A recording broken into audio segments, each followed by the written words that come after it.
hoy vamos a cerrar el estudio de las dos casas y vamos a comenzar con unos slides de introducción para que veamos de dónde venimos jalando el mensaje de la formación de quién es Israel y cuáles son estas dos casas, que son las dos casas, son las dos familias de Israel. ¿Y cómo se llaman? Tienen un nombre, es la casa de Israel y la casa de Judá. Esos son los dos nombres de las dos familias en que se dividió el pueblo de Dios. Y ahorita vamos a ver en qué se dividió. Básicamente, si ven el mapa, vemos que al norte estaba Israel y al sur Judá. Y Judá el principal, porque ahí estaba el rey del linaje de David.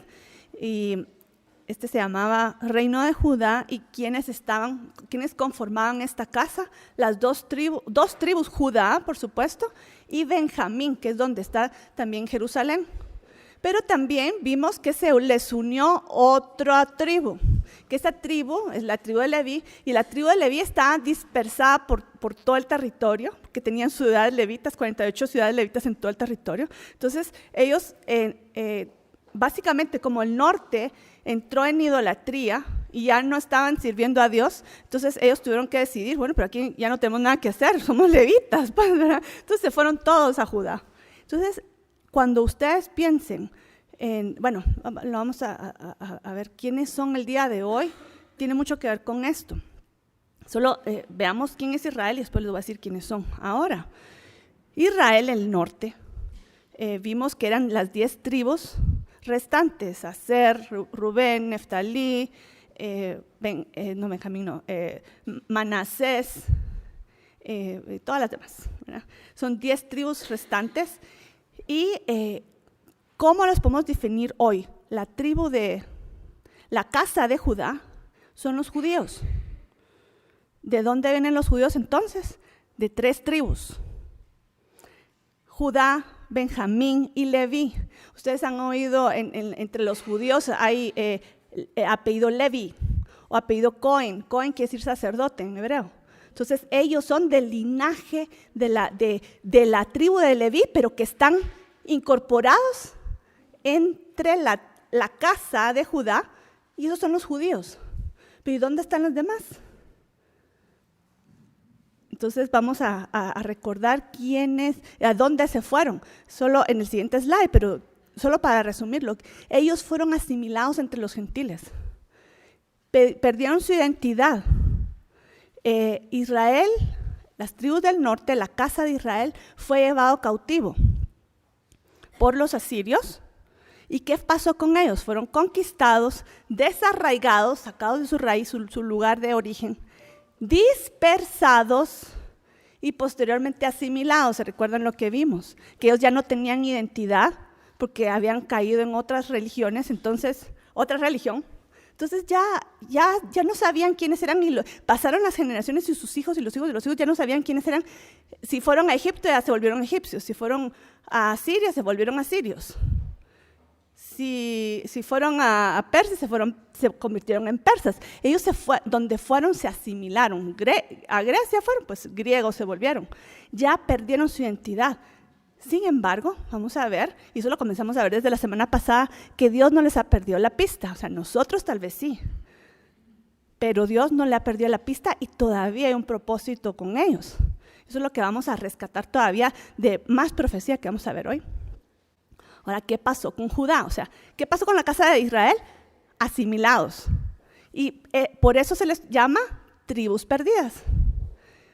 Judá, ¿qué pasó? Vimos así rápidamente, en resumen, ¿qué pasó con Judá? Judá es diferente a la casa de Israel, porque la casa de Israel se asimiló, ellos ya perdieron su identidad.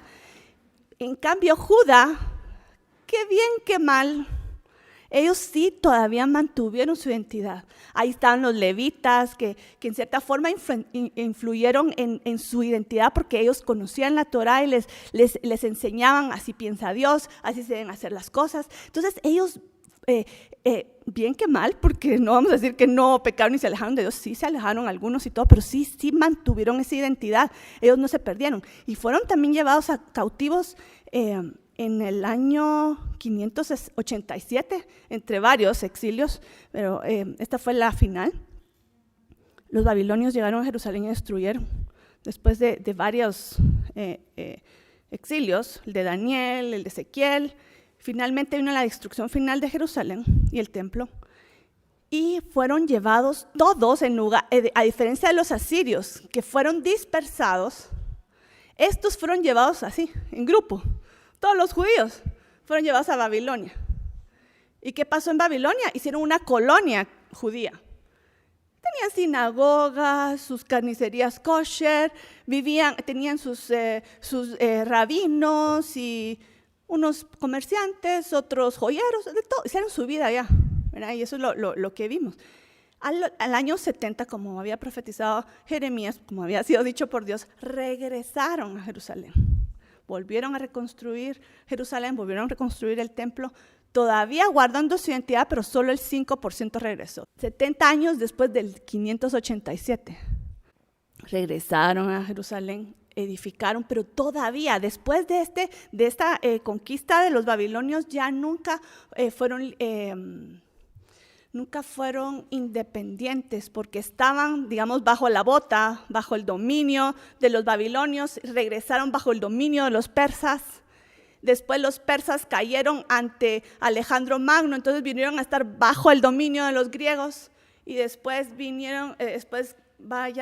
fueron perdiendo poder los griegos y subieron los romanos en poder y vinieron a estar bajo los romanos. En fin, los judíos estaban bajo un imperio y otro. Hasta el tiempo de Jesús eran los romanos. ¿Okay? Entonces, ¿qué pasó? O sea, vino otra vez, no se apartaron de la misma forma como idolatría, adulterio espiritual, sino que fueron otras, y sobre todo el rechazo al Mesías que vino en este tiempo. El Señor les dio un tiempo para que se arrepintieran y no se arrepintieron. Al final vino el año 70, ahora sí, después de Cristo, y Roma destruyó de nuevo el templo y Jerusalén. Y adivinen qué, fue la misma fecha en el calendario hebreo. Ustedes ven tal vez el calendario babilonio o el calendario romano y no coinciden las fechas, pero ustedes ven el calendario hebreo y la fecha en que fue destruida Jerusalén en el 587 por los babilonios es la misma fecha que fue destruida por los romanos en el año 70.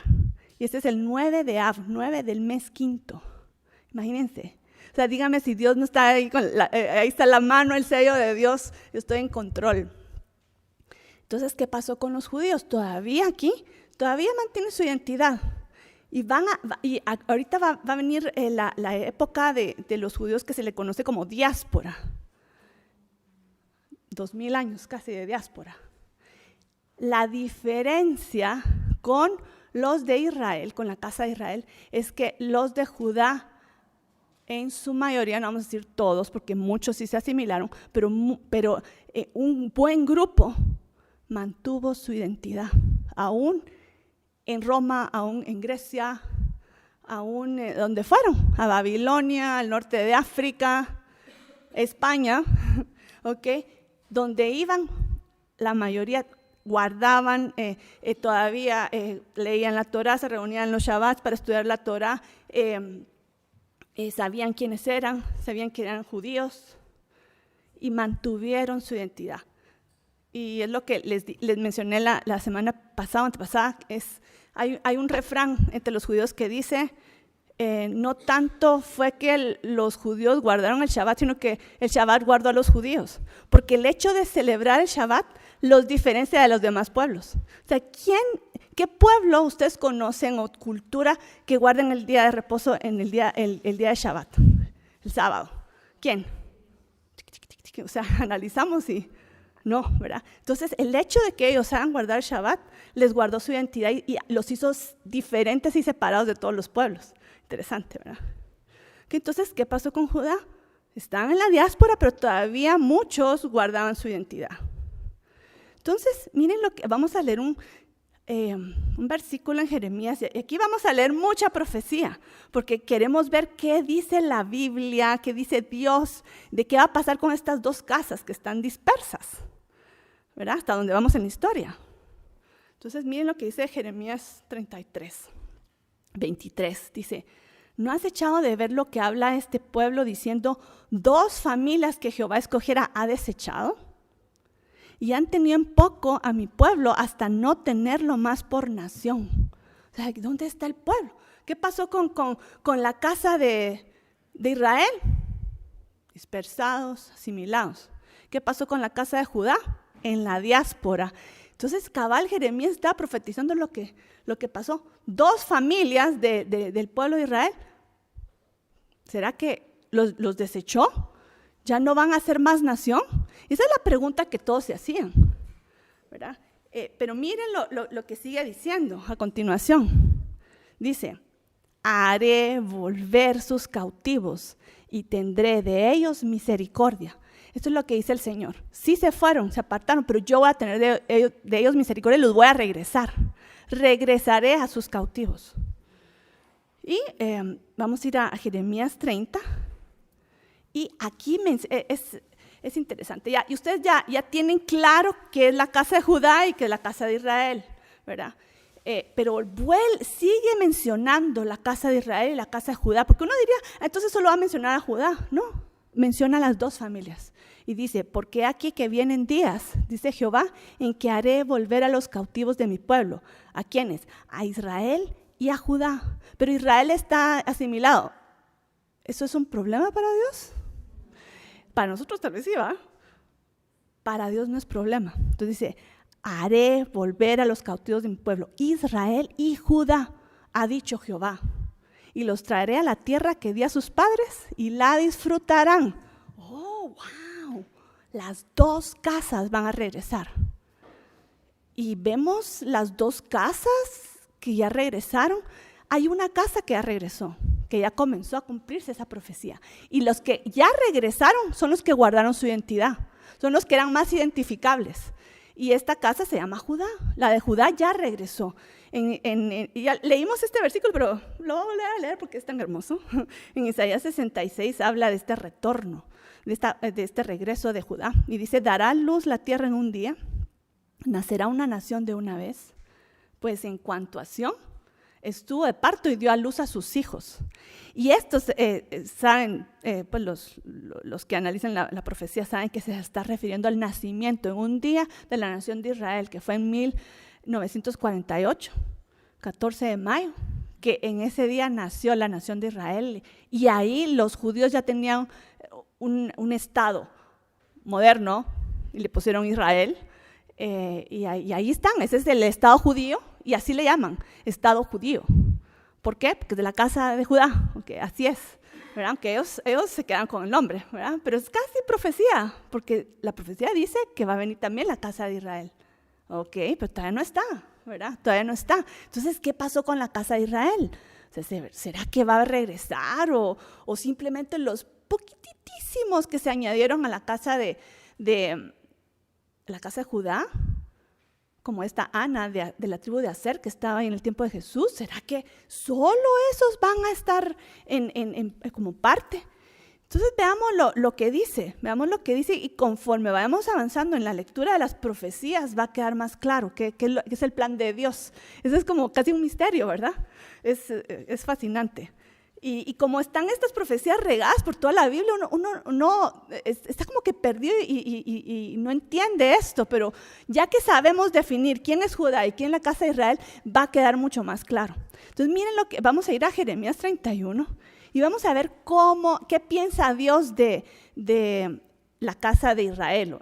También recibe por nombre Efraín. ¿Por qué Efraín? Porque era el hijo de las tribus, el hijo que se quedó con el nombre.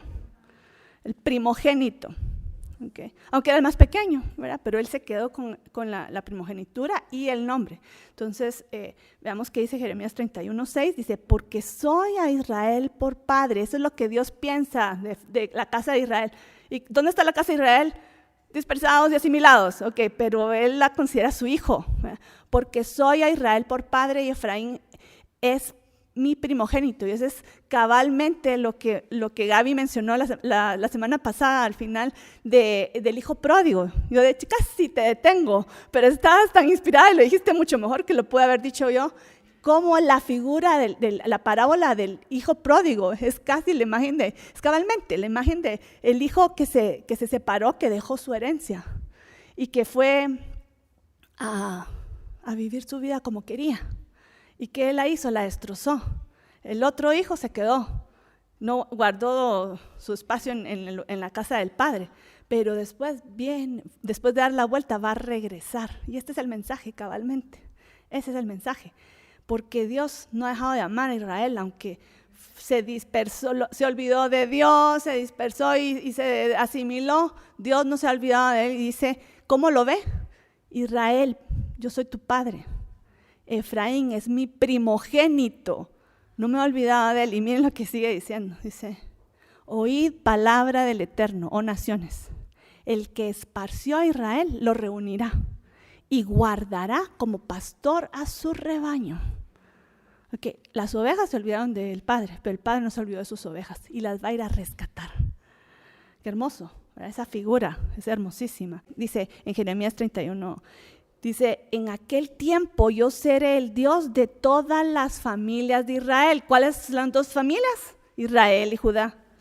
Yo seré Dios de todas las familias de Israel y ellos serán mi pueblo. Y miren qué hermoso lo que sigue.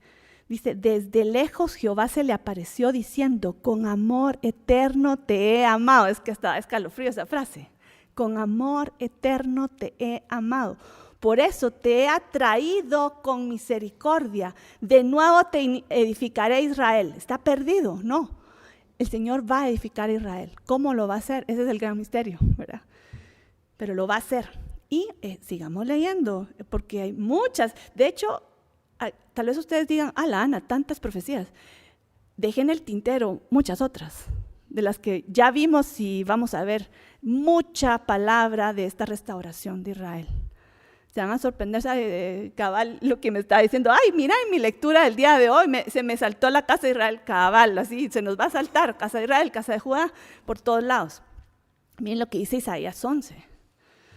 Y aquí es hermoso. Estas escrituras las dejé para ahorita porque se miran las dos casas, cabal, la mención de las dos casas. Y miren lo que dice Isaías 11. Dice, acontecerá en aquel tiempo que Jehová alzará otra vez su mano para recobrar al remanente de su pueblo. Porque los dos se fueron, ¿verdad? Unos perdieron su identidad y fueron asimilados, pero los otros guardaron su identidad, pues están también dispersos. Pero va a regresar, alzaré otra vez, dice Jehová, su mano para recobrar al remanente de su pueblo. Y levantará pendón a las naciones, pendón, bandera.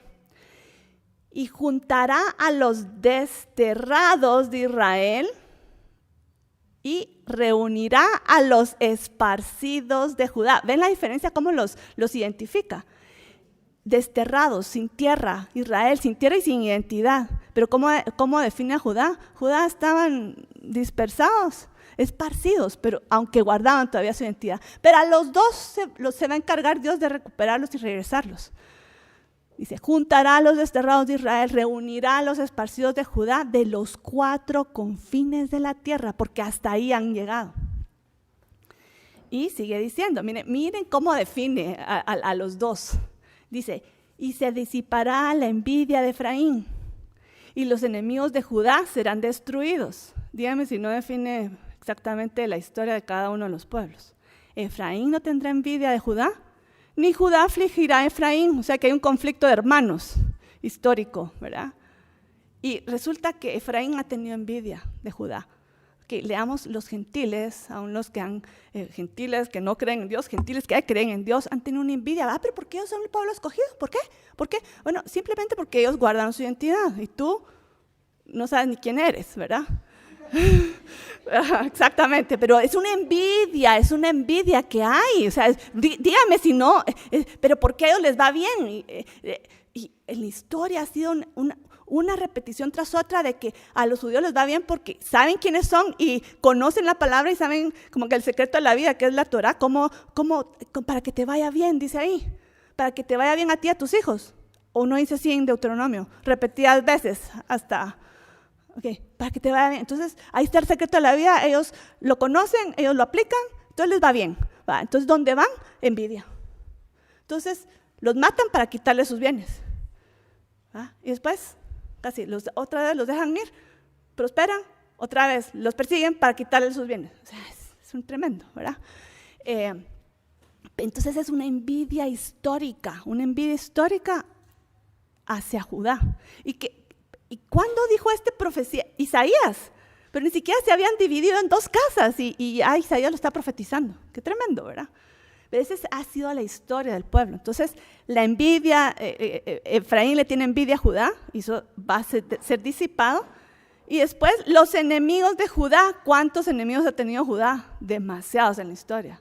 Van a ser destruidos. O sea, esa es la profecía que estamos tal vez comenzando a ver, pero vamos a verla en una dimensión mayor todavía, ese cumplimiento de esta profecía. Y, dígame si no es impresionante verlo así tan claro lo que ha pasado. Y vamos a saltarnos a unos versículos adelante de Isaías 11, y miren qué hermoso esto que dice. Dice, habrá una calzada desde Asiria para el remanente que quede su pueblo, así como la hubo para Israel el día que subieron de la tierra de Egipto. ¿Por qué mencionó esto? Porque ¿a quiénes fueron los que, de las 2 casas, quién se fue a Siria? ¿Quién de los 2? ¿La casa de Judá o la casa de Efraín o de Israel? Israel, exacto. Judá se fue a Babilonia, Israel se fue a Siria. Entonces aquí está el Señor está diciendo que va a abrir una calzada, así como la que abrió en el desierto, que abrió el Mar Rojo, que abrió el camino en el desierto, para Israel cuando salieron de Egipto, todos juntos, todas las 12, 13 tribus, ¿verdad? Van saliendo todas de Egipto, se abrió una calzada. En el mar se abrió una calzada en el desierto para llevarlos a la tierra prometida. De igual forma, dice la Biblia, se va a abrir una calzada desde Asiria, de esos que se fueron desarraigados, desterrados, dispersados y asimilados. O sea que el Señor va a hacer otra vez, va a abrir una calzada para que regresen estas tribus perdidas. Entonces habrá una calzada desde Asiria para el remanente que quede su pueblo. Y aquí voy a tomar esta figura para que vayamos a Jeremías 16, porque hay una profecía tan hermosa que habla acerca de esta restauración, que hace referencia a esto del Mar Rojo y la salida de Egipto. Porque si ustedes estudian la historia de Israel, ustedes continuamente van a caer, o sea, hasta las fiestas nos llevan, o sea, la Pascua nos está llevando continuamente, año tras año, a recordar que nosotros éramos esclavos en Egipto y el Señor de ahí nos sacó. O sea, ese es un tema es básicamente el evangelio, la salvación.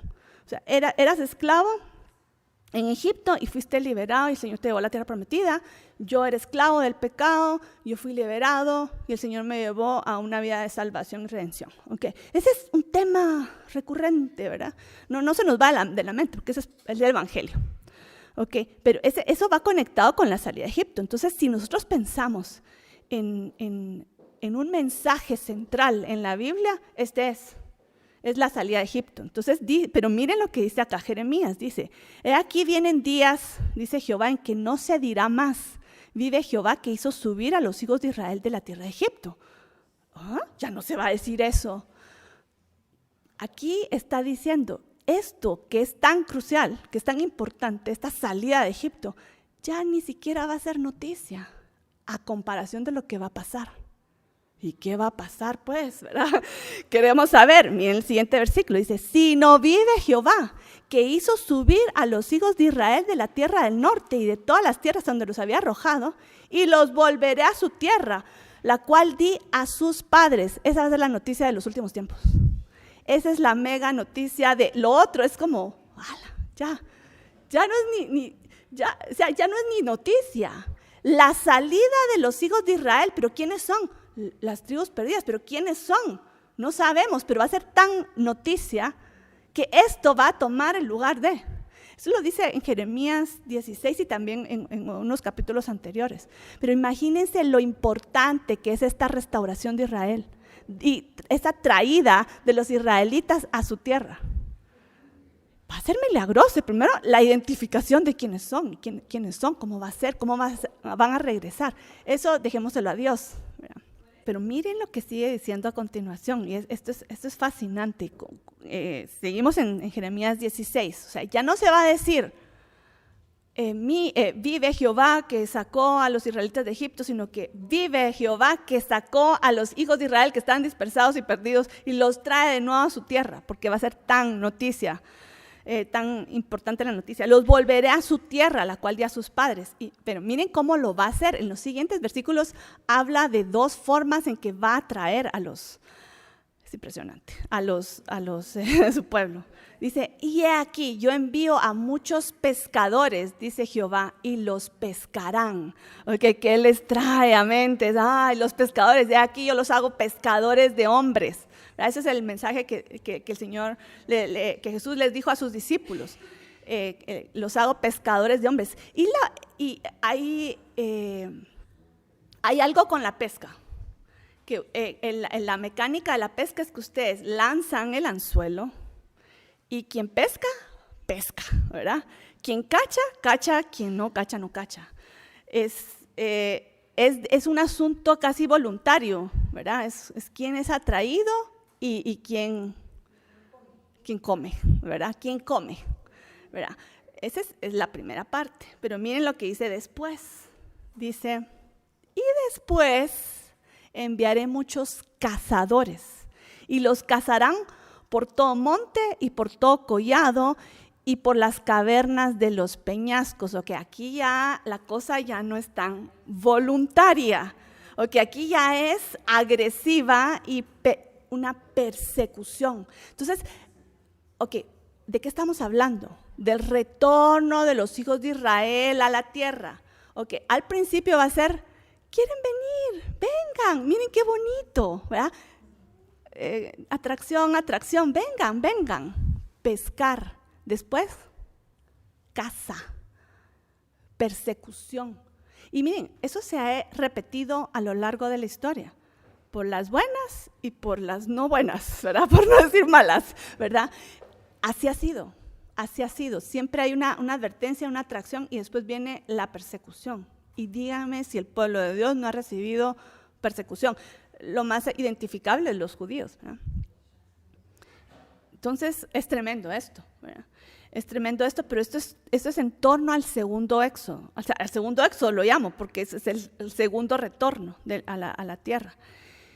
Y vamos ahorita a ir a Isaías 27, a otra profecía que describe este retorno del pueblo, pero lo describe con otra figura. El Señor es tan hermoso, tan perfecto. Es como, no entendieron el mensaje de abrir el mar y la calzada. Bueno, entonces se lo voy a explicar de otra forma. Hablemos en figura de cosecha, o de caza, de pesca. O sea, Él usa diferentes figuras, pero al final nos vamos a dar cuenta que está hablando lo mismo, solo que no usa diferentes figuras, o como las parábolas, ¿verdad? Pero el mensaje es el mismo. Pues aquí es el mismo, está hablando del retorno, pero aquí va a usar la figura de la cosecha. Y dice, acontecerá en aquel día que trillará Jehová desde el río Éufrates hasta el torrente de Egipto. Y vosotros, hijos de Israel, seréis reunidos uno a uno. Ahí va pero va a ser la cosecha, es una cosecha. ¿Quién está listo? ¿Quién va a dar fruto? ¿Quién trae fruto? ¿Verdad? Cosecha. Y sigamos leyendo, que dice, en aquel día se tocará con gran trompeta. Del sonido de la trompeta, ustedes cuando oigan trompeta en la Biblia, una de esas menciones de trompeta puede tener que ver con este retorno. Porque es el momento proféticamente en varios profetas mencionan sonará la trompeta y todos serán reunidos. Entonces dicen, aquel día se tocará con gran trompeta y vendrán los que habían sido esparcidos en Asiria. ¿Quiénes fueron esparcidos en Asiria de nuevo? La casa de Israel, muy bien. Y los que habían sido desterrados a Egipto, porque también ahí en ese caso fue Judá, en el tiempo de Babilonia, fueron desterrados a Egipto. Y adorarán, o sea, ambas casas adorarán a Jehová. ¿En dónde? En el monte santo en Jerusalén. O sea, va a haber un llamado, un trompetazo para llamar a que regresen. ¿Quién regresó ya? Judá, y ni todos los de Judá. Y eso tomen nota para que estén, pendientes de las noticias, porque van a salir las noticias. De hecho, yo creo que ya están saliendo las noticias. Judá ha sido pescado por muchos, regresa, ya está la nación de Israel, regresen judíos de toda la tierra, regresen, pesca, y de repente ya no va a ser pesca, sino casa va a ser casa y va a haber persecución, si no, de verdad, solo hay que abrir un poquito los periódicos y ok. Se profanó la sinagoga, el cementerio judío de Boston. Estamos hablando de Estados Unidos, ni siquiera de los otros lares, pues que son peores. Ya se ve y acá ya está comenzando, ¿verdad? Ok. Y vamos ahorita voy a ir a un versículo muy interesante en Deuteronomio 30, que si ustedes han estudiado Deuteronomio, ustedes saben que Deuteronomio es la repetición de la ley. Comienza Moisés a hablarle a la siguiente generación, porque la generación que salió de Egipto murió en el desierto. Entonces ya están preparando a la siguiente generación para que entre a la tierra prometida. Les repiten la ley para que sepan cómo tienen que vivir ya cuando entren a la tierra prometida. Entonces le repiten la ley durante todo el libro, y aquí al final de Apocalipsis, de Deuteronomio, les dice, bueno, ¿ya saben la ley? Ok, ya se la repetí. Ok, entonces les voy a decir, si obedecen, vienen tales y tales bendiciones. Y si desobedecen, tales y tales y tales maldiciones, ¿verdad? O sea, sépanlo. Y de las últimas consecuencias de la desobediencia es el exilio. Entonces, si ustedes leen las maldiciones, está como ya las últimas, ya van a ser echados de la tierra. Y eso fue lo que, imagínense, ni habían entrado a la tierra. Y ya Moisés les estaba diciendo esta advertencia de que pueden llegar al exilio si entran en tal desobediencia. Y hasta sorprende un poco, porque Deuteronomio no dice, sí, lo hacen, sino les va a pasar. ¿Qué? Y no es condena, es simplemente Dios ya sabe, ¿verdad? Pero miren, ahí dice que va a pasar, pero también viene y explica el plan de restauración después de que pase lo que va a pasar. Qué triste, o sea, es un poco triste saber que el Señor ya sabía que íbamos a fallar, ¿verdad? Pero así es. Entonces dice, vamos a leer en Deuteronomio 30, sucederá que cuando ya se fueron al exilio, pero en el exilio se van a arrepentir, dice el Señor, van a lamentar. Entonces sucederá que cuando te arrepintieres en medio de todas las naciones a donde te hubiera arrojado Jehová, y te convirtieres a Dios y obedecieres su voz. Entonces el plan de redención, de restauración, es que se olvidaron de Dios, fueron dispersados, pero en el exilio va a pasar que se van a arrepentir y van a regresar a Dios y van a oír su voz. Dicen, antes no obedecí, pero ahorita ya tengo que regresar a obedecer a Dios. Siempre regresamos a lo mismo, o sea, no nos creamos que podemos salirnos con la nuestra. Siempre el orden de Dios no cambia, nosotros somos los que tenemos que cambiar. Entonces vamos a arrepentirnos, vamos a convertirnos a Dios y vamos a oír su voz. Entonces, dice, Jehová hará volver a tus cautivos y tendrá misericordia de ti. Y sigue diciendo, y aun cuando tus desterrados estuvieren en las partes más lejanas que hay debajo del cielo, de allí te recogerá Jehová tu Dios, de allá te tomará y te hará volver a la tierra que heredaron tus padres, y será tuya, y te hará bien y te multiplicará. ¿Desde cuándo está diciendo esto? Desde que ni siquiera Moisés había muerto. O sea, desde entonces, ni habían entrado a la tierra prometida. Ya está esta profecía, pero miren el siguiente versículo, es hermoso. Y tal vez sorprenda a algunos que estén en el Antiguo Testamento. Todo está desde entonces, no hay nada nuevo. Dice, y circuncidará Jehová tu corazón y el de tu descendencia, para que ames a Jehová tu Dios con todo tu corazón y toda tu alma, a fin de que vivas. El Señor va a traernos de regreso. Y no va a decir, ahora pueden vivir como se les dé la gana, no, sino yo sé que a ustedes les cuesta, ¿verdad? Entonces voy a hacer esa operación de circuncisión de corazón para que hagan lo que tienen que hacer, porque eso es el orden, ¿verdad? El orden de Dios no ha cambiado, nosotros somos los que tenemos que cambiar, pero Él nos va a ayudar en la circuncisión del corazón. La idea de circuncisión del corazón está ¿desde dónde? desde el principio, desde Deuteronomio, desde la Torá, desde el principio de toda la instrucción de Dios. Desde ahí está, porque a eso le interesa. Y eso fue parte del problema de Judá, que tenían la palabra, ellos sí no perdieron su identidad y tenían la palabra, pero no, su corazón no estaba circuncidado, porque obedecían solo para fingir, pero no de corazón. De corazón, no. Ese es el problema. Entonces tiene que haber la circuncisión del corazón y sigamos leyendo. Dice, y tú volverás y oirás la voz de Jehová y pondrás por obra todos sus mandamientos que yo te ordeno hoy. Ese es el plan de restauración, tanto para la casa de Israel como para la casa de Judá, que fueron dispersados, van a regresar a la tierra y van a ser como Dios manda, finalmente. Y ahorita vamos a saltar a Jeremías, que también este es Deuteronomio, es la ley de Dios, los mandamientos es el pacto, ¿verdad?, que Dios hizo con su pueblo. Pero en Jeremías 31 habla de un nuevo pacto y menciona a las dos casas. Entonces es muy interesante y quiero que vayamos a esto ahorita. En Jeremías 31 seguro que lo han oído, pero ahorita quiero que lo lean, que se pongan los anteojos de las dos casas y lo lean en ese contexto, ¿ok? Dice, he aquí vienen días, dice Jehová, en los cuales haré nuevo pacto con la casa de Israel y con la casa de Judá. Menciona las dos casas. ¿Por qué? Bueno, porque el pacto lo hizo en el monte Sinaí, ahí están todas las tribus, ¿o no? Pero después se dividió el pueblo, pero ahí estaban las dos casas. Entonces, dice, he aquí vienen días, bueno, está hablando del nuevo pacto, ¿verdad? Pero dice, vienen días en que haré nuevo pacto con la casa de Israel y con la casa de Judá, las dos.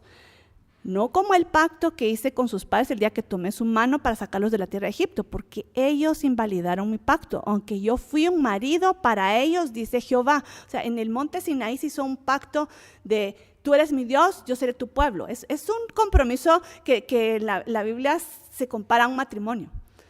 Yo prometo serte fiel y es un pacto de fidelidad. Yo te seré fiel, tú me serás fiel, así como un matrimonio lo hace. Y eso fue lo que hizo el compromiso de Israel con Dios. ¿Qué pasó a los días? ¿Verdad? O sea, 40 días después o 50, ay Dios mío, poco tiempo después, becerro de oro, ¿verdad? Porque Moisés no bajaba. Invalidaron el pacto, pero no fue como que Dios se equivocó al hacer el pacto, que Dios no se equivoca. O sea, Dios su orden no ha cambiado, o ya el versículo de no adulterarás ya no es válido. ¿Ya es válido? No, ¿verdad? O sea, todo es lógico, ¿verdad? O ya podemos tener, ¿no tendrás otros dioses?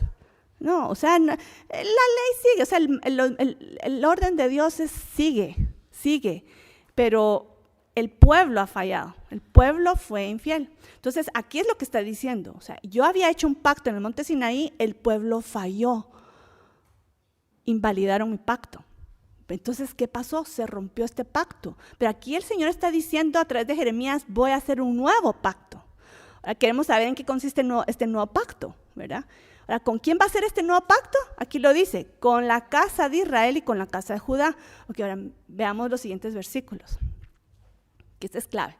Dice, pero este es el pacto, el nuevo pacto, que es el pacto que haré con la casa de Israel después de aquellos días, dice Jehová. Ya voy a comentar eso después. Dice, ¿en qué consiste el pacto? Daré mi ley en su mente y la escribiré en su corazón. Yo seré a ellos por Dios y ellos me serán por pueblo. Ok, ¿por qué solo menciona la casa de Israel? Porque lo perdió.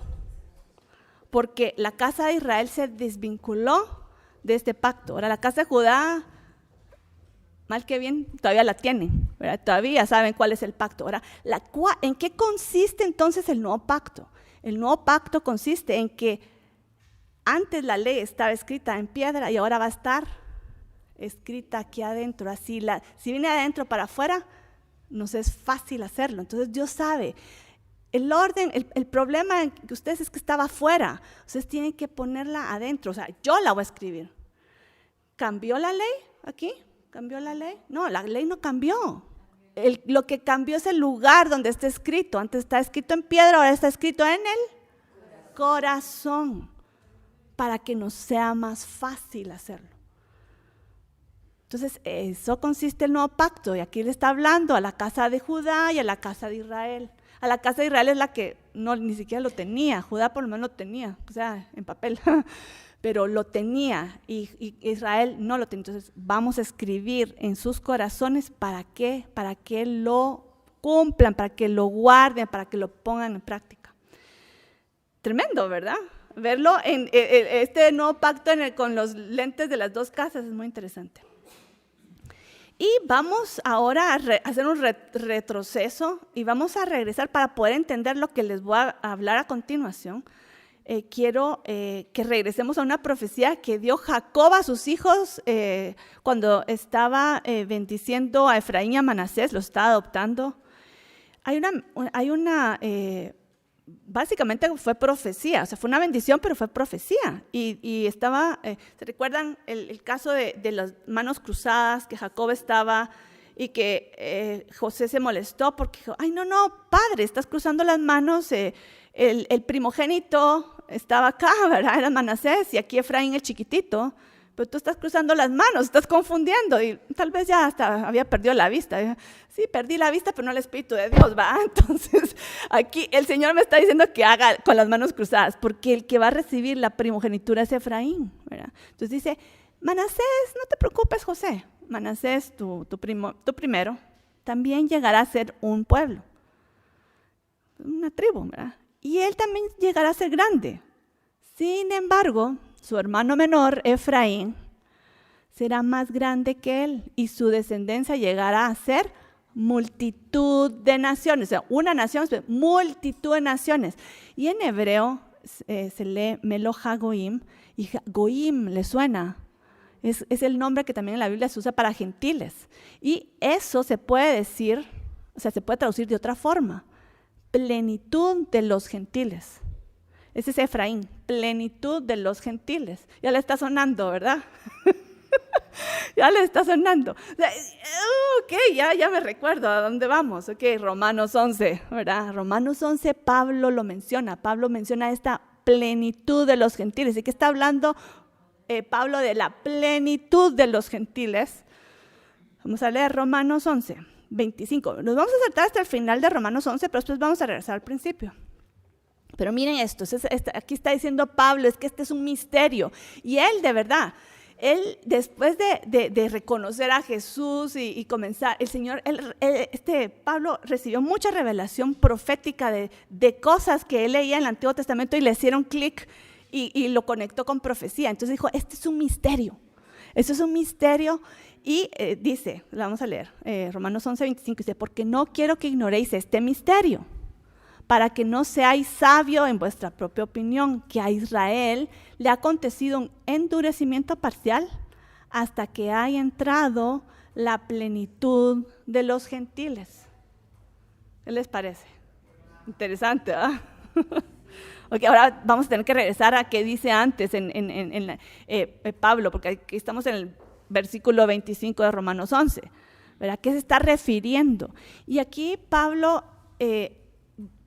casi que vamos a llegar otra vez a esta conclusión, ¿verdad? Pero vamos a ver, o sea, los quería jalar de Génesis a la plenitud de los gentiles para que entendamos el contexto y después veamos al principio de Romanos 11.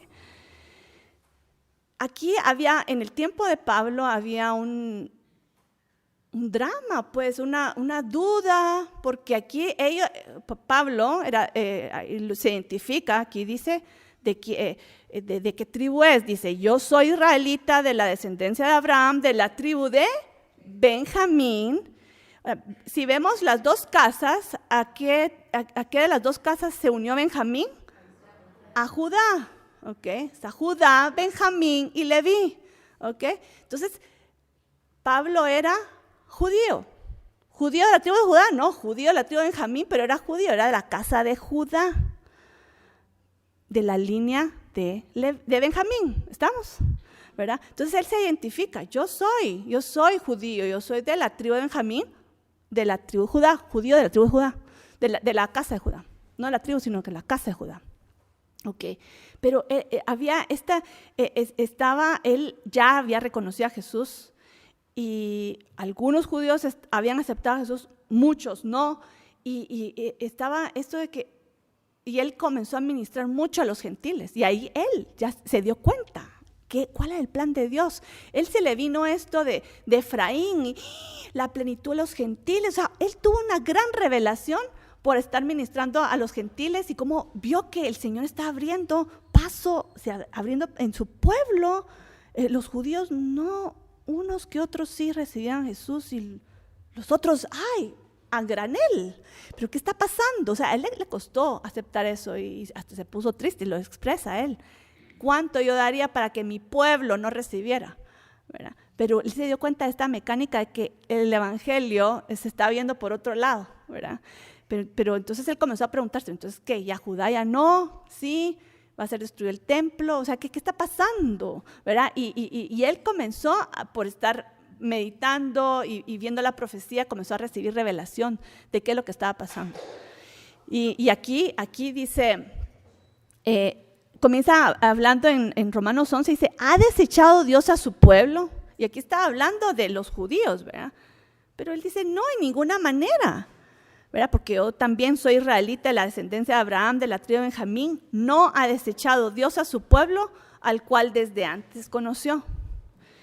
Pero miren lo que dice despuesito, unos versículos después, habla acerca de algo que pasó con el pueblo. Y eso tenemos que entenderlo bien porque en momentos todos hemos negado a Dios, todos nos hemos apartado de Dios, todos, ¿verdad? Israel, después los judíos, después Israel, o sea, en fin, todos hemos pasado por eso, pero el Señor dice acá, y lo dice claramente, dice, lo que buscaba Israel no lo ha alcanzado. Al Mesías lo estaban esperando, pero no lo reconocieron. Dice, pero los escogidos sí lo han alcanzado y los demás fueron endurecidos. Okay, pero una cosa es que yo me endurecí, otra cosa es que fueron endurecidos.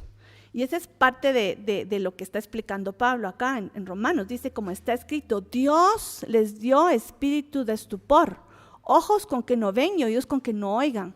Aquí pasó algo, que uno dice, pero qué mal que los judíos no reconocieron al Mesías. O sea, triste, sí, mal, entiendo el argumento, ¿verdad? Pero lo que hay que entender, que Pablo lo explica, es que fue algo de Dios. Dios cerró, les puso en cierta forma una venda a los judíos para que ellos, solo un remanente pequeño, lo reconocieran, para que el evangelio fuera más allá, a alcanzar a aquellos que están desarraigados, dispersados y asimilados. ¿Quiénes son? Ese fue el mecanismo que Dios usó. Le cerró a uno los ojos. Entonces, aquí en Romanos 11 es muy importante leer esto, porque entonces uno le dice, ¡ay, qué mal los judíos!, ¿verdad? Como que se vayan al infierno, que se pierdan. Esa ha sido la mala interpretación, pero Pablo dice, tengan cuidado de caerse en ese pensamiento, porque eso no es el plan de Dios. Dios puso una venda a propósito porque hay un plan en todo esto. Y sigamos leyendo, dice 11, dice, ¿han tropezado los de Israel para que cayesen? O sea, es decir, se cayeron y ahí se van a quedar en el piso comiendo polvo, o sea, ya no más. No, entonces dice, en ninguna manera, pero por su transgresión vino la salvación a los gentiles para provocarles a celos. O sea, es una dinámica que Dios provocó, cerrándole los ojos para que no pudieran reconocer al Mesías, pero para que ese mensaje llegara a los gentiles. Ahora, ¿por qué fue eso? Dios nos conoce a los seres humanos y sabe por qué operamos así, pero le voy a tapar los ojos a estos para que aquellos vean. Entonces, dice, ha tropezado los de Israel para que cayesen en ninguna manera, pero por su transgresión vino la salvación a los gentiles para provocarles a celos. Y sigue diciendo, si las primicias son santas, también lo es la masa restante, y si la raíz es santa, también las ramas. Y después habla acerca de una imagen que usa en los olivos. Y aquí habla de dos olivos, el olivo silvestre y el olivo natural, el cultivado, ¿verdad? El bonito, porque los silvestres son unas ramitas todas escuálidas y apenas dan unos frutitos, mal, feos, ¿verdad? En cambio, el cultivado es una cosa llena, frondosa, hermosa. Okay. Entonces aquí está hablando de 2 olivos, pero está hablando de que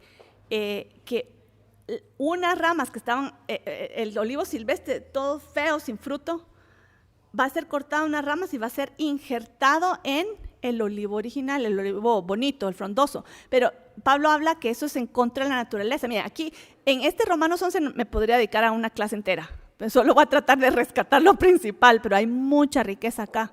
Pero dice, pero si alguna de las ramas fueron desgajadas, o sea, porque en el olivo bonito, como rechazaron lo que Dios estaba haciendo, fueron desgajadas algunas, ¿ok? Desgajadas. Dice, pero tú que estás siendo injertado, no te creas que eres superior, ¿verdad? Si algunas de las ramas fueron desgajadas y tú siendo olivo silvestre has sido injertado en lugar de ellas, no te jactes contra las ramas. Y si te jactas, sabe que no sustentas tú a la raíz, sino la raíz a ti. O sea, como que quien dice, no muerdas la mano del que te está dando de comer, ¿verdad? Cuidadito, ¿verdad? Porque uno es el que estaba fuera de... la figura, tengo que explicar esto, la figura del olivo, y eso lo explica aquí en Romanos y en otros lugares, es Israel, pueblo de Dios, y que tiene sus raíces, es la instrucción, la Torá, todos los patriarcas, esas son las raíces que sostienen, y de ahí van chupando y van llevando hacia a través de toda esta riqueza, está siendo llevada por el tronco, por las ramas, hacia las ramas y los enriquece. ¿Pero dónde viene esto? De la raíz. Por eso es importante cuando decimos estamos regresando a las raíces hebreas, estamos regresando a de dónde vienen toda nuestra instrucción de cómo vivir, cómo no vivir. Y eso es parte del problema del árbol silvestre, es que estaba lejos de eso, ¿verdad? ¿Cómo vivían? Como se les da la gana, o sea, como los gentiles, como quisieran, pero se han separado de lo que es el orden de Dios. Entonces, este árbol original, el árbol natural, sí está metido en las raíces firmes, ¿verdad? Entonces está ahí sacando el alimento. Pero vienen las ramas injertadas y se burlan en contra, o sea, se jactan y dicen, ay, miren, qué mal estas ramas. Cuidado, porque así como ellos fueron desgajados, tú facilito también te caes también, ¿verdad? Es lo que dice Pablo, o sea, no te jactes, porque así como unas fueron desgajadas, también tú te puedes ir rapidito, así de rapidito, ¿ok? Pero también como tú fuiste injertada, también las otras pueden volver a ser injertadas, ¿o no? Sí, ok, no te jactes, no digas qué mal lo que están haciendo ellos. Solo ubícate en tu ramita y comienza a dar fruto. Ese es el punto, ¿no? Estás viendo lo que hagan los demás. None of your business, ¿verdad? Ok. Pero mira lo que sigue diciendo. Dice, porque si tú fuiste cortado del que por naturaleza es olivo silvestre y contra naturaleza fuiste injertado en el buen olivo, o sea que esto no es ni natural, pues, o sea, está en pura misericordia contigo. ¿Cuánto más estos, que son las ramas naturales, serán injertados en su propio olivo? O sea, el punto es que si tú te arrepentiste y reconociste a Dios y fuiste injertado, qué bueno por ti. Si los otros cayeron, es su problema, pero aún ellos pueden volver a ser injertados. O sea, que no te jactes ni no te creas superior. Tú estás injertado, ¿verdad? Ubícate en el universo de Dios. Entonces, aquí Pablo usa este ejemplo para explicar por qué al pueblo judío que permaneció en sus raíces, porque ellos no perdieron su identidad, no perdieron su contacto con cuáles son las raíces, los patriarcas, la Torá, el orden de Dios, ellos de ahí sacaban alimento. Algunas ramas fueron desgajadas, claro que sí, ¿verdad? Pero vienen las otras a ser injertadas, pero aquí está el original. O sea, Pablo está diciendo, Dios dispuso ponerles vendas al pueblo judío para que no reconocieran al Mesías, para que este mensaje llegara a todo el mundo. Ahora, ¿por qué no iba a llegar a todo el mundo a través de los judíos? Dios sabe la naturaleza humana y casi nadie ha recibido de los judíos por algo, ¿verdad? Pero Dios dijo, lo voy a sacar de ese contexto y lo voy a llevar para que todo el mundo conozca al Dios de Israel, aunque rechacen a Israel. Qué irónico, ¿va? Ahorita pensándolo, qué irónico. O sea, mucha gente cree en el Dios de Israel que se llama Jehová, pero odian a Israel. ¿Tiene sentido eso? O sea, no tiene sentido, pero así ha sido, ¿verdad? Pero Dios va a hacer esa restauración y por eso era importante que Pablo explicara esto. No te jactes en contra de ellos. Ha venido un endurecimiento, una ceguera, unas vendas temporalmente y ellos van a reconocer al Mesías. Algunos ya lo han reconocido, pero va a venir más, o sea, esos velos se van a caer. En último momento está Zacarías que dice que lo van a reconocer cuando Él venga. En Efesios 2 está hablando, aquí está hablando Pablo, le está hablando a los efesios, pero está hablando básicamente a gente gentil, ¿verdad? Y están diciendo, ustedes fueron incorporados en el pueblo de Dios. Y dice, acordaos de que en otro tiempo vosotros los gentiles en cuanto a la carne erais llamados sin circuncisión. Ustedes eran griegos, o sea, gentiles. Y dice, en aquel tiempo estabais sin Cristo, alejados de la ciudadanía de Israel, ajenos a los pactos de la promesa, sin esperanza y sin Dios en el mundo. Ese era el caso de los gentiles efesios, o léase todos los gentiles. Estábamos lejos, no conocíamos al Dios de Israel, ni que Dios hizo un pacto con su pueblo, ni ninguna esperanza, nada, no éramos ni siquiera parte del pueblo. Así estábamos, sin ciudadanía, sin Dios, sin pactos, sin esperanza. Pero aquí comienza a decir, esa es la situación antes, pero ¿qué pasó? Dice, pero ahora, en Cristo Jesús, en Jesús el Mesías, habéis sido hechos cercanos por la sangre de Cristo. Creyeron en Jesús, Él murió por mis pecados, yo ya me estoy acercando al Dios de Israel que mandó al Mesías, aunque Jesús era judío, y el Mesías era promesa judía, pero esa promesa que fue dada a Abraham y a su familia, habíamos leído que iba a ser bendición a todas las naciones de la tierra. Y ahí comienza a ser la bendición a alcanzar a todas las naciones de la tierra. Entonces, ustedes están alejados, pero ya comenzaron a ser hechos cercanos. Dice, ¿y cómo? A través de Jesús. Porque ahora Cristo Jesús habéis sido hechos cercanos por la sangre de Cristo, porque Él es nuestra paz, que de ambos pueblos hizo uno. Y aquí se está refiriendo a los judíos y a los gentiles. Ya los ubicamos, ¿verdad? En toda la historia. Ok. De ambos pueblos hizo uno. O sea, no los dividan. Y eso a mí de verdad es que me estorba cuando comienzan a decir, si es que los judíos acá y los judíos. Un pueblo es el plan de Dios, ¿verdad? Pero miren lo que nos ha separado. Y eso es interesante cómo lo describe Pablo. Dice, derribando las enemistades, la ley de los mandamientos expresados en ordenanzas. Y aquí es como típico Pablo, ¿verdad? Como que dice algo tan claro que nos deja confundidos, ¿verdad? ¿Qué se refiere? Leyes expresadas, ¿en qué fue eso? O sea, ¿cómo es la cosa, verdad? Entonces, como que tenemos que analizarlo, que detengámonos. Y aquí algunos rápidamente deducen, digamos, que Jesús vino a derribar las enemistades, porque había enemistad, ¿verdad? Que Efraín tenía envidia de Judá y que uno perseguía al otro, uno le tenía envidia al otro, o sea, había esta como que conflicto entre hermanos, ¿verdad? Pero dice que vino a derribar las enemistades y, oigan, dice, la ley de los mandamientos expresados en ordenanzas. Mucha gente como que solo lee la ley, ok, vino a deshacer la ley como que ya no más. Ok, esta es una interpretación muy rápida que no está leyendo lo que tienen que leer, porque Pablo es así, cuidado, o sea, hay que leer a Pablo letra por letra, palabra por palabra, qué es lo que está diciendo acá. Dice, la ley de los mandamientos expresados, ¿cómo? En ordenanzas. Ok, se los voy a traducir, ¿verdad? Cada religión, o sea, tanto los judíos como los gentiles, llamémosles cristianos porque creen en Dios de Israel, cada religión hace sus leyes, sus propias ordenanzas, que son fuera de la ley misma de Dios. Les voy a dar un ejemplo. Los judíos dicen que toman los 10 mandamientos, dice, guardarás el día de reposo, pero ahí no dice cómo, ¿verdad? Entonces, ellos dicen, bueno, ¿cómo?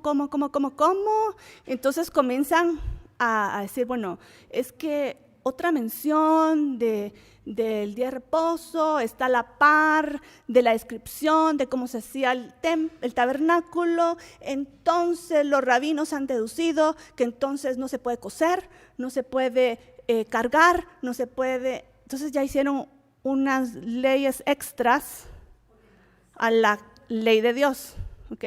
Entonces ya no puedo coser, ya no puedo caminar, ya no puedo cargar, ya no puedo, todo lo que se hace, o sea, esas son interpretaciones humanas, ¿ok? Y no solo critiquemos a los judíos, porque también los cristianos han hecho otras cuantas, ¿verdad? Que ahorita ustedes se les pueden venir como muchos ejemplos, ¿verdad? Pero cada religión hace sus ordenanzas, o sea, mandamientos expresados en ordenanzas, que identifica a los bautistas, a los católicos, a los evangélicos, a los luteranos, a los episcopales. O sea, cada quien tiene su estilo, sus ordenanzas propias de su religión. Igualmente los judíos, ¿verdad? Tienen ordenanzas, o sea, que son como sus interpretaciones de lo que dice la ley. Y realmente es triste porque ustedes ven, o sea, en lugar de estudiar la palabra, uno se va a estudiar la doctrina, los judíos van a estudiar los comentarios en lugar de la Torah misma. O sea, nos hemos alejado de la palabra de Dios y caemos ¿en qué? En ordenanzas, en la ley de los mandamientos expresados en ordenanzas. Eso es lo que nos está dividiendo, porque si nosotros vamos al original, a la palabra de Dios, nos debería de unir, no dividir, porque es una palabra. ¿Que viene de quién? De Dios. Ahora, las otras doctrinas, ¿de quién vienen? De los hombres. Interpretaciones. Que pueden ser muy iluminadas, pero también pueden ser erradas. Y ahí lo tenemos que ubicar. De Dios y de los hombres. Y lo que nos ha dividido es la interpretación que le han dado a los hombres de la ley.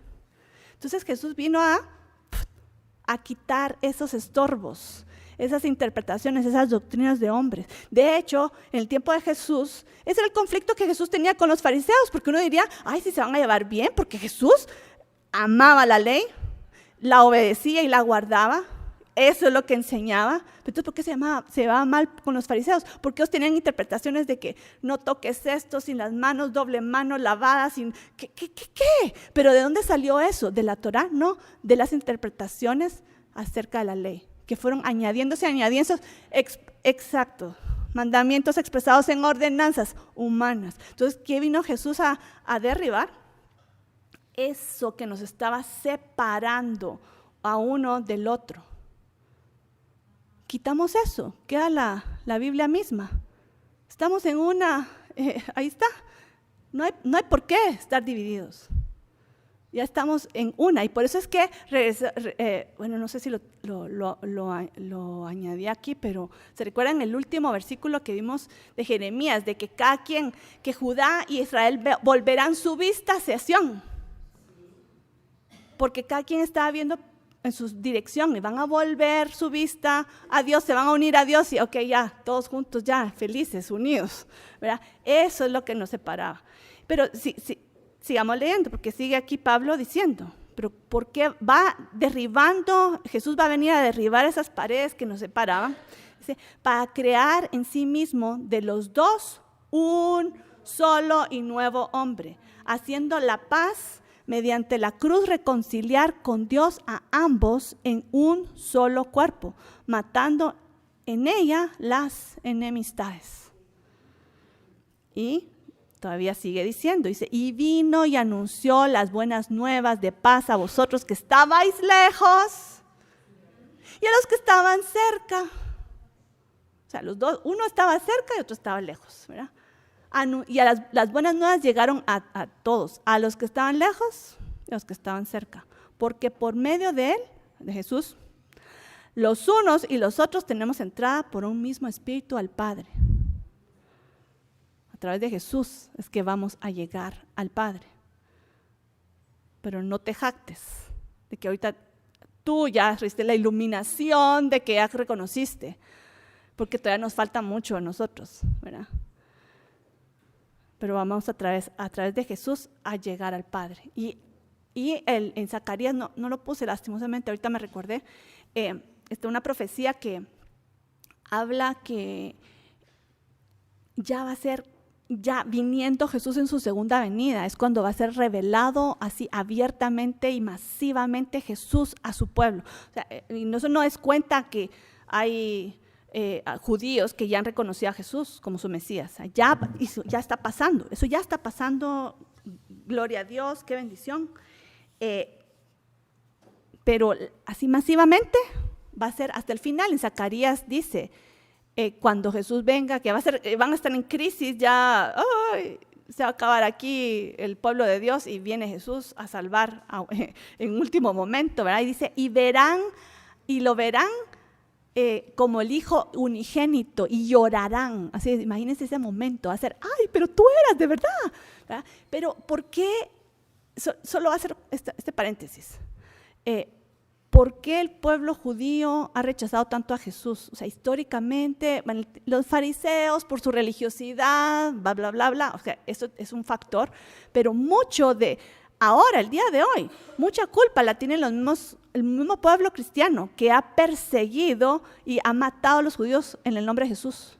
Le hace cruzadas, le hace holocausto, le hace inquisición en España y en toda Europa. O sea, ha sido una persecución terrible de la casa de Efraín o de los cristianos en contra de los judíos. Entonces, ¿nos extraña que rechacen a Jesús? No, es que no rechazan. Ahora, eso no es justificación ni nada, o sea, todos tenemos que dar cuenta por lo que cada quien haya hecho, pero no nos extrañe, ¿verdad?, que haya este rechazo por esa persecución tan horrible, ¿verdad? Pero todo esto va a ser sanado. Esa es parte de lo que dice la profecía, que uno dice cómo va a ser restaurado. Dios va a hacer un milagro en esa restauración de esas dos familias que han estado separadas y que Dios les va a unir y que van a ser un solo hombre. No es los domingos para los cristianos y los sábados para los judíos. ¿Cómo así? O sea, Jesús es un rey, va a reinar a todos en unidad. No va a ser a unos tienen que hacer una cosa y otros otra cosa. Es una ley, un Dios, un orden, un pueblo, exacto. Eso es lo que la palabra lo dice tan claramente. O sea, y por nuestras doctrinas es que pensamos diferente, pero ustedes, o sea, en la honestidad de la palabra, esto sale a luz, ¿verdad? Y sigue diciendo, dice en Efesios 2, dice, así que ya no sois, ya se le está hablando a los efesios, a los que creían que eran gentiles y que estaban apartados, dice, así que ya no sois extranjeros ni advenedizos, sino conciudadanos de los santos y miembros de la familia de Dios, edificados sobre el fundamento de los apóstoles y profetas, siendo la principal piedra del ángulo, Jesucristo mismo. Y, ok, aquí está la escritura que les dije, sí la puse de nuevo. Jeremías 50, 4-5 dice, en aquellos días, y se menciona las dos casas, dice, vendrán los hijos de Israel y los hijos de Judá juntamente, en las dos casas. Por un lado están unos, por otro lado están otros, dice, vendrán juntamente, irán andando y orando, buscarán a Jehová su Dios. Uno dice, pero si ya lo conocían, porque cada quien andaba en su religión, o sea, sí conocían, los judíos conocen a Jehová, los cristianos conocen a Jehová, pero cada quien anda como viendo por otro lado. Y ese otro lado, esa es mi interpretación, o sea, son sus religiones, o sea, cada quien anda viendo por otro lado. Pero miren lo que dice acá, buscarán a Jehová su Dios y preguntarán por el camino de Sión, como que andaban viendo por otro lado, ¿verdad? Dice, entonces, ¿dónde están? ¿Dónde están? ¿Dónde está? ¿Dónde está Jehová? ¿Dónde está el camino? ¿El camino a dónde? A Sión, Jerusalén. Hacia donde volverán sus rostros. Los dos voltean a ver al mismo lugar, diciendo, venid y juntémonos a Jehová con pacto eterno. No, para mí este versículo es como que broche de oro, ¿verdad? Cierre perfecto. Esto es lo que va a hacer. Esta es si quieren un versículo de restauración de las dos casas, aquí está. Aquí está, cada quien viendo a su lado, vuelven a ver la vista a Dios, se unen y entran juntos al pacto eterno, la restauración completa, unidos. Y básicamente aquí podría terminar, pero quiero hacer dos menciones interesantes. Es casi como un adendum, ¿ok? Hay una mención interesante en Juan 11 que no quería dejar sin mencionar, y está en el contexto del juicio de Jesús, como los fariseos querían acabar con la vida de Jesús porque les estaba causando problemas, ¿verdad? Algunos estaban creyendo ya que era Mesías y ellos no. Y entonces lo que ellos decidieron es que van a llevar a Jesús a morir. Lo van a acusar con los romanos para que los romanos acaben con su vida, porque solo ellos podían matarlo, ¿okay? Entonces, legalmente. Entonces, Caifás dice lo siguiente, dice: nos conviene que un hombre muera por el pueblo y no que toda la nación perezca. Esa es una frase que él dijo. Y Juan explica, esto lo dijo Caifás cuando él era sumo sacerdote, pero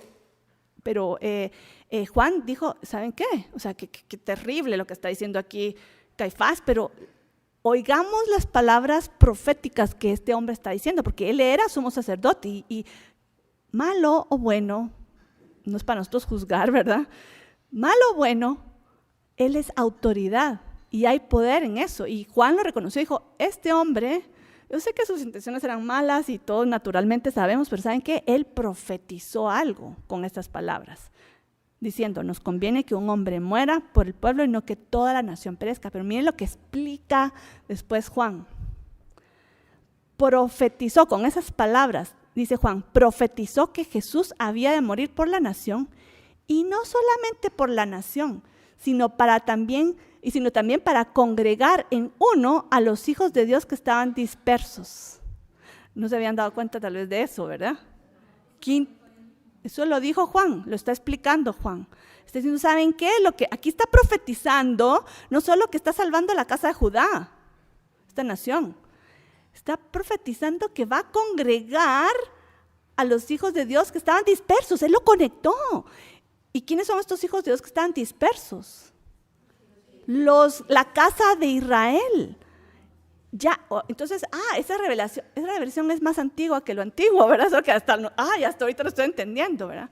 Porque Juan lo entendía. Él sabía que la muerte de Jesús iba a traer esto, a la dispersión, iba a beneficiar la muerte de Jesús y la salvación que iba a llegar a los gentiles, iba a llegar a traer a los que estaban perdidos entre las naciones asimilados. Lo entendía Juan. Y nosotros leemos esos versículos y ¿qué quiso decir? No sé. ¿verdad? O sea, nos quedamos con la interpretación básica de Jesús murió por la nación, ¿verdad?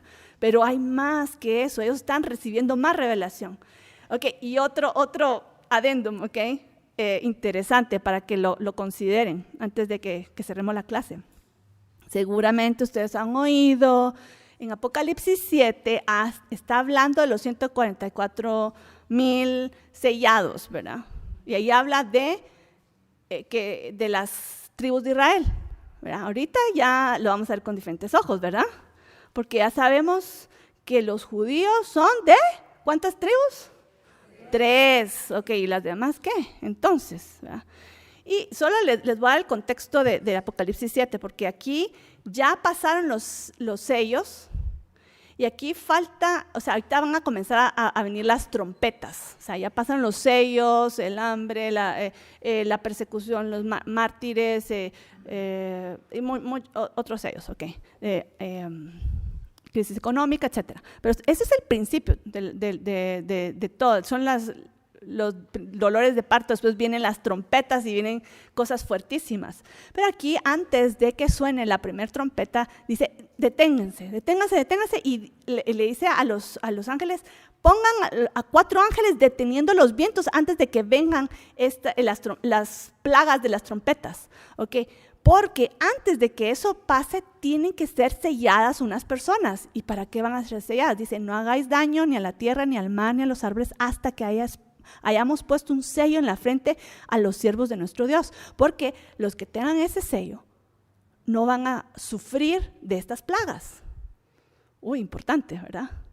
Ok, entonces, detengan.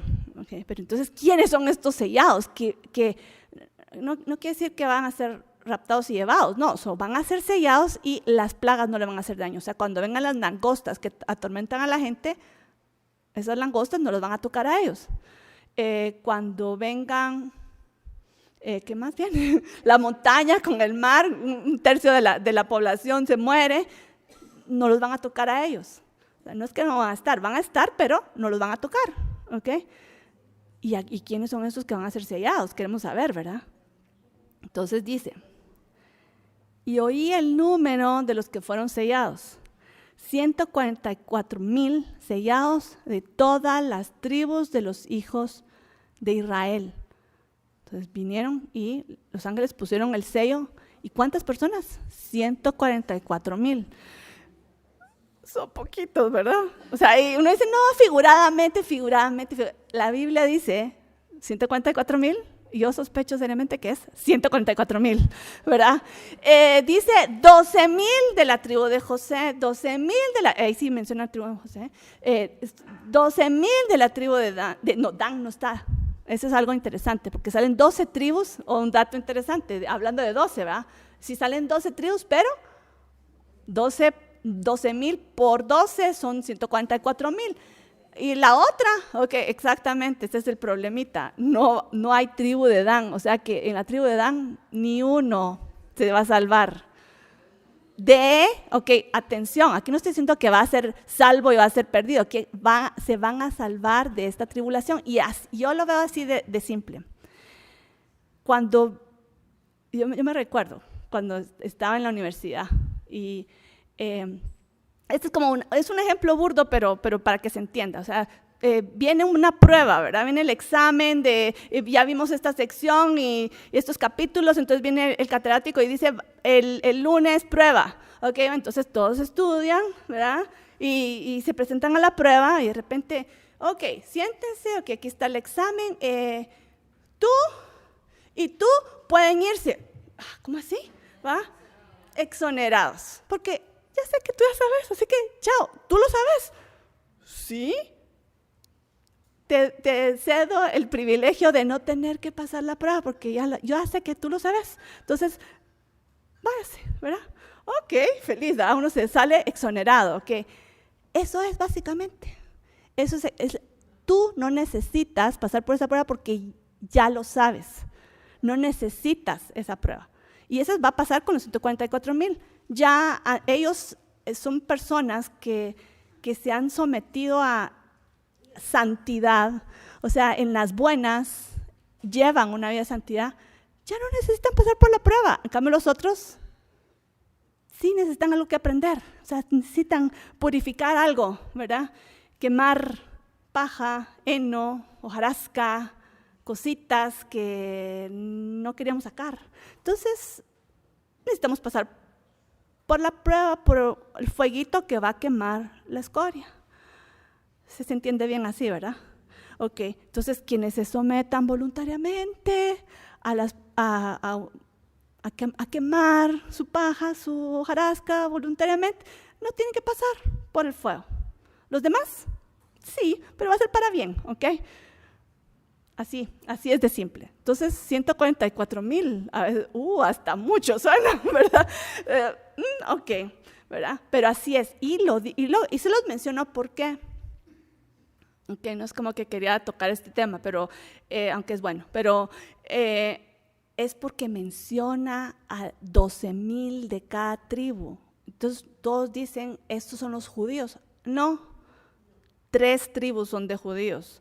Judá, Benjamín y Leví, y las otras tribus son de los demás que no sabemos quiénes son, porque somos asimilados, pero a Dios no se le ha perdido la ¿verdad? Ok. Vamos a ver, exactamente. Ok, y aquí vamos a terminar.